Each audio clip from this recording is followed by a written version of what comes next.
What's up everybody, another beautiful day in the Dragon House, and today we'll be taking a look at the first bosses in Vault of the Incarnate as an Enhancement Shaman. So Eranog, Terros, Primal Council, and Sennarth. Going over builds, tips and tricks, and where to get that elusive pad from. Now this is primarily from a mythic rating perspective, but most of this translates to heroic and normal as well. I'll be releasing enhancement guides for the rest of the raid as well, I just didn't want to make it into one long video. Let me know what you think of this type of videos.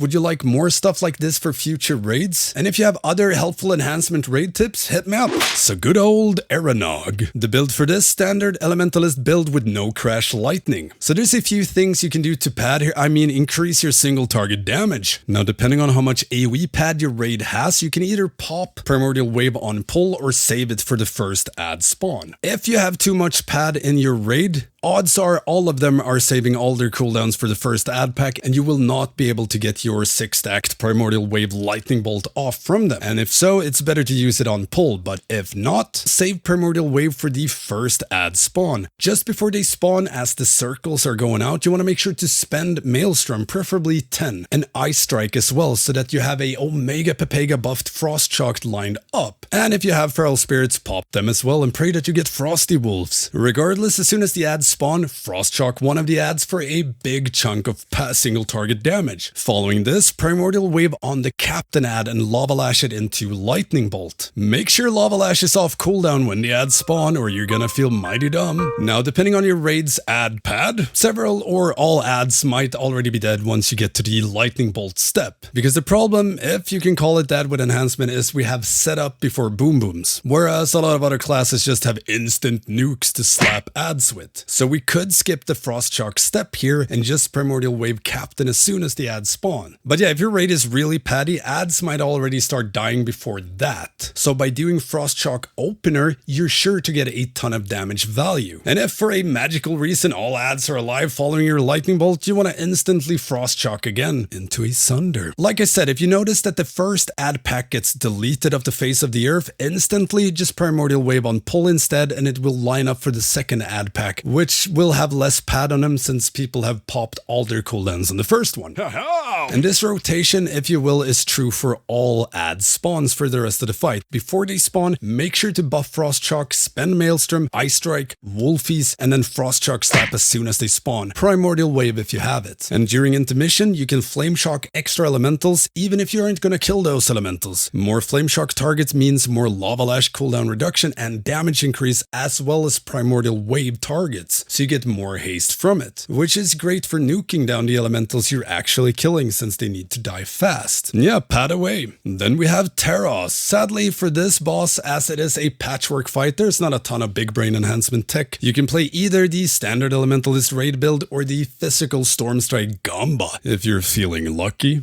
Punk. And I have a guide out for the gamba build as well. Now I mainly play the gamba because it's so much fun and it has insane single target potential. Keyword being potential, as it can also be straight up awful and do no damage if RNG isn't on your side. Now I usually play Gust of Wind over Spirit Walk for this fight, mainly due to the spikes. If you get the small circle and you need to drop a spike, there's a chance you get stuck between spikes or get blocked or weird pathing. So anytime I get spikes, I just drop them off and Gust of Wind away. And I'm always safe. Help, I'm stuck in the Terros spike. Next one out is the Primal Council. Now for this, I play a more AoE-centered Elementalist build, also linked in the description. Main difference is no Elemental Blast and Storm's Wrath, and you instead get Crash Lightning and Crashing Storm. Since all you'll be doing is constant 4-target AoE, there's no need for Elemental Blast. Other than that, make sure you keep tab targeting between bosses after each and every Lava Lash to keep the Lashing Flame debuff up. It might be annoying, but 2 times the amount of Flame Shock damage on 4 targets over an entire fight is a lot of damage. And whenever you need to run away from boss for X or Y mechanic like Conductive Mark or run out and reset Blizzard, try to have some Maelstrom ready so you can chain Lightning and Frost Shock while you're running. You only need to reset your Blizzard debuff in the lava pools once per Blizzard, so you can wait until you have 6 stack, dip into fire and back to boss, or you can reset on first stack and never reset again. But yeah, this fight is pretty much just get as many chain lightnings out and follow them up with as many frost shocks as possible, whilst keeping lashing flame up on all 4 targets. And then we have the spider, Sennarth. First of all, before we get into any pad stuff, if you play Gust of Wind here, be aware of how the ice works, as it's killed me more times than I care to mention. If you Gust of Wind jump and land on an ice path, you will not slow down. No, you will glide ever faster, unable to do anything other than watch as your beloved shaman graciously glides towards certain death.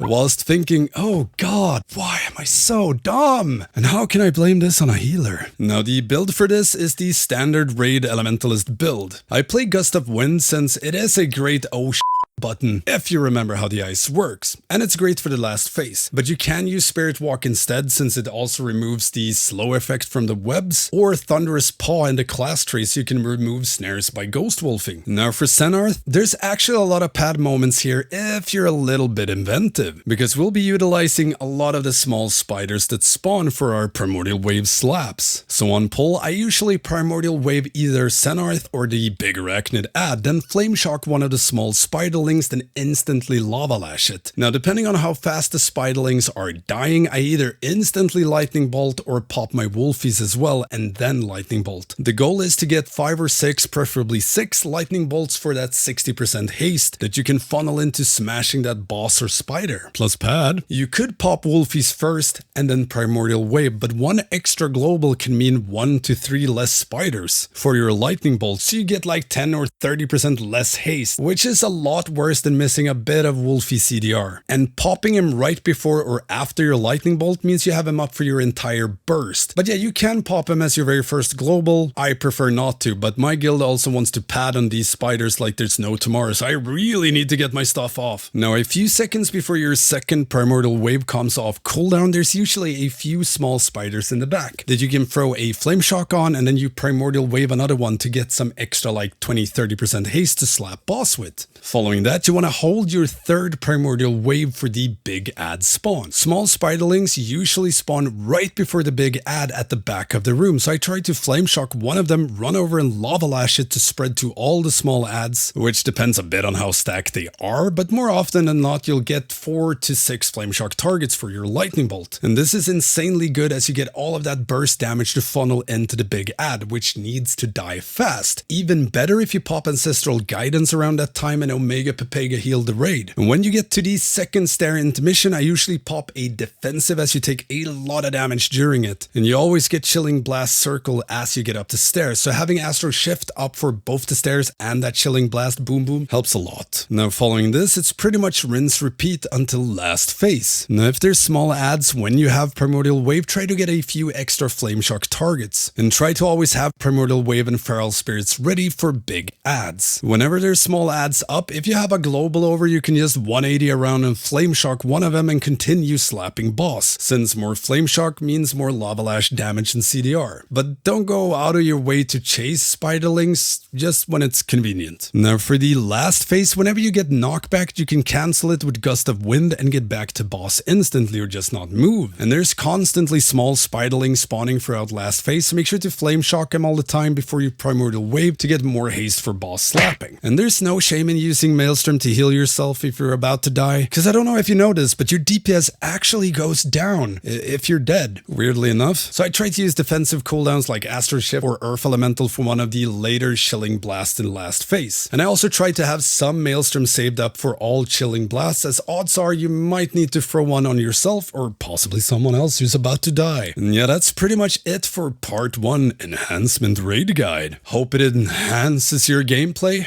This shit, I'm out. If there's other things you would have liked in this guide, or to know about the boss fights or for future guides, let me know in the comments. Now for my UI, I will link my default UI code that you can import in edit mode in game, as well as most of the main Weakauras I use for enhancement. I can't share all of my Weakauras nor plater or detail settings, as I've gotten them from subbing to now on Twitch. So not gonna give out his work without his say so. But yeah, let me know what you think of this enhancement guide. If you have any questions, hit me up here or become a patron or Twitch sub and get access to the Stankie Gaming Discord, which is the fastest way to get a hold of me, and it's also filled with a lot of useful info and helpful people if you need any help PvE wise. Don't forget the usual stuff like, comment, subscribe, and most importantly ring that notification bell. Gotta beat that YouTube algo. I'm also streaming all my progression rating on Twitch Wednesday, Thursdays, and Sundays, Stankie Gaming. And yeah, thank you all for watching, and I will see you next time.